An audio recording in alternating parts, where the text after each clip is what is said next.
Salut les cathos, aujourd'hui nous sommes le 26 février et nous fêtons Saint Porphyre.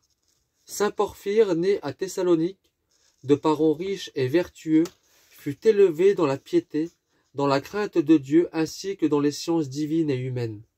Après 5 ans de vie austère dans un couvent, ayant reçu de ses supérieurs l'ordre de partir, à cause de sa santé délabrée, il se rendit en terre sainte et parvint, mourant à Jérusalem, là dans une vision, près du tombeau du Sauveur, il fut miraculeusement guéri.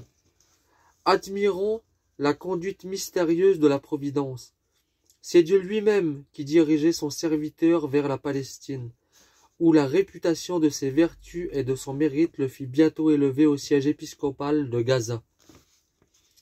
Terrible au paganisme, dont il détruisit les idoles, il eut à subir de cruelles persécutions. Mais son zèle et sa charité réussirent peu à peu à convertir un grand nombre d'infidèles. Parmi les nombreux prodiges au moyen desquels il triompha de l'endurcissement des ennemis de Jésus-Christ, son histoire raconte le suivant. Une sécheresse extraordinaire désolait la contrée. Les prêtres des idoles offraient sans succès sacrifice sur sacrifice à leur Dieu. Le fléau devint intolérable et la famine avait déjà fait des victimes. Porphyre ordonna des prières spéciales. Un jour de jeûne fut fixé et on se réunit un soir dans la plus grande église de la ville, où l'assemblée chrétienne chanta durant toute la nuit, dans l'attitude de la pétitance, des invocations à Dieu et aux saints.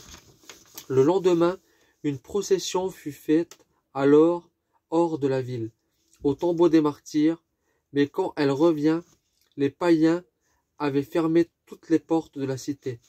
Les chrétiens, tombant à genoux, redoublant d'instances près de Dieu, tout à coup, le ciel, jusque-là serein, se couvre de nuages, et une pluie torrentielle tombe pendant 2 jours sur la contrée.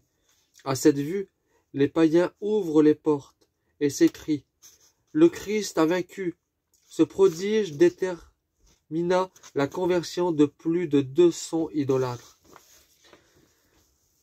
Tous les nombreux miracles de Porphyre avaient pour but la conversion des âmes. Un jour qu'il traversait la mer sur un navire, une tempête affreuse éclate.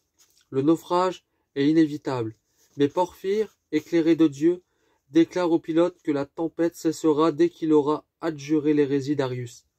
Le pilote, étonné de voir un homme qui lisait dans les cœurs, abjura aussitôt l'erreur, et les fléaux devinrent calmes. Porphyre, en mourant, laissa Gaza entièrement chrétienne. Les années bissextiles ont fête ses saints le 27 février. Que Dieu vous bénisse, et à plus les cathos!